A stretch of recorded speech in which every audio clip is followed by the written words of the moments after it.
Donc voilà cette première vidéo pour vous faire une petite introduction sur l'algorithme des K plus proches voisins ou l'algorithme KNN. KNN, ça veut dire K plus proche voisin en anglais. Nearest neighbor, avec l'accent haut-marnais.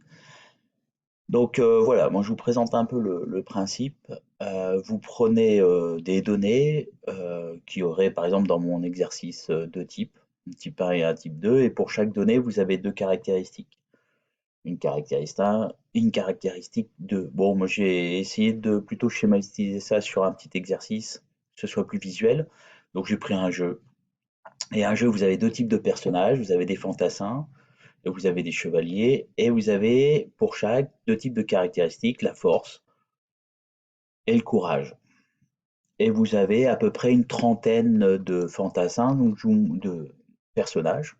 Je vous montre ici, j'ai fait un fichier, vous voyez, Excel qui est disponible sur le site. J'ai créé ça d'une manière aléatoire. Voilà, j'ai une trentaine de personnages avec des noms fantaisistes. Donc, un petit aperçu du fichier. Alors, voilà, le principe est le suivant. Vous avez une trentaine de personnages dont vous connaissez le type. Et vous connaissez bien sûr les caractéristiques pour chaque. Vous prenez un personnage maintenant qu'on vous donne, pour lequel vous n'avez pas de type, mais vous avez les deux caractéristiques. Eh bien, en fait, vous allez représenter tout le monde, tous les personnages, vous allez placer le personnage nouveau que l'on vous donne, et vous allez regarder ses voisins. Et en fait, en fonction de ses voisins, bah, vous allez prendre la classe dominante de voisin qui va vous donner la probabilité que ce soit le type que vous cherchez. Donc, je vous ai fait l'exercice. J'ai représenté ma trentaine de personnages. D'accord? Avec des chevaliers et des fantassins, voilà. Donc en abscisse, j'ai mis la force, en ordonnée, j'ai mis le courage. Ici, ça peut paraître bizarre de passer dans les négatifs, c'est parce que je vais avoir une représentation pour pouvoir utiliser la, la distance euclidienne. Donc voilà, il fallait que j'ai un rapport entre les deux axes qui soit équivalent, sinon je me retrouvais plus avec un cercle mais une ellipse. Donc voilà, c'est un petit traitement informatique. Alors, je vous donne maintenant un personnage dont je vous dis que la force est de 12 et le courage est de 12,5. Donc je l'ai représenté ici, vous voyez. C'est la cible verte, hein, on voit ici. Tout ça, ça a été fait en Python, vous le retrouvez dans le Jupyter. Et là, bah, je cherche ces 7 voisins. Donc, 1, 2, 3, 4, 5, 6, 7. Alors, ces 7 voisins sont répartis de la façon suivante, avec une distance, qui est la distance ici euclidienne. J'ai 2 chevaliers et j'ai 5 fantassins. Donc, je peux annoncer que ma cible, à ce moment-là, elle est du type, le nombre de voisins le plus grand, elle est du type fantassin. Donc voilà pour la présentation de l'algorithme. Alors, il y a plusieurs éléments dans cet algorithme important. D'abord, la notion de nombre de voisins.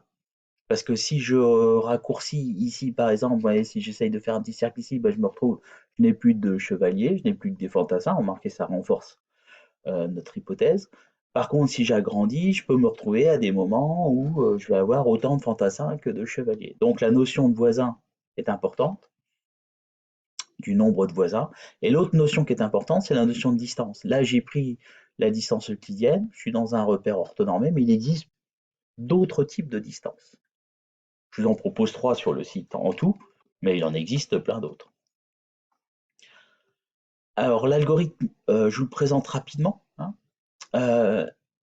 Pour prédire la classe d'un nouvel événement, vous avez besoin d'un échantillon de données. Là, c'est ma liste de personnages. Vous avez besoin d'un nouvel élément dont vous connaissez les caractéristiques et vous avez besoin de connaître le nombre de voisins que vous voulez utiliser dans l'exercice.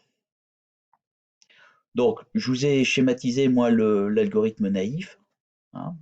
Alors, une fois que vous avez bien sûr tout implanté, donc l'implantation, je vous demande de vous rapprocher de table, hein.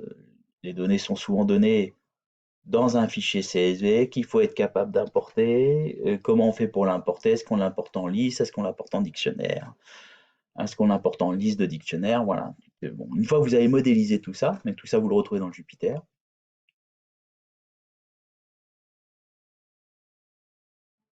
Donc, trouvez dans l'échantillon les cas plus proches voisins de l'élément à déterminer. Parmi ces proches voisins, trouvez la classification majoritaire. Envoyez la classification majoritaire.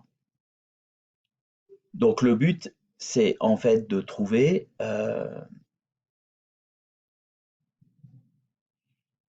répartir nos voisins suivant les deux types, trois types, etc. qui sont proposés. Alors avec deux types, on peut représenter, trois types, on pourrait représenter en trois dimensions. Dès qu'on dépasse trois types, on ne peut plus représenter de manière classique en maths, mais par contre, l'algorithme fonctionne de la même façon.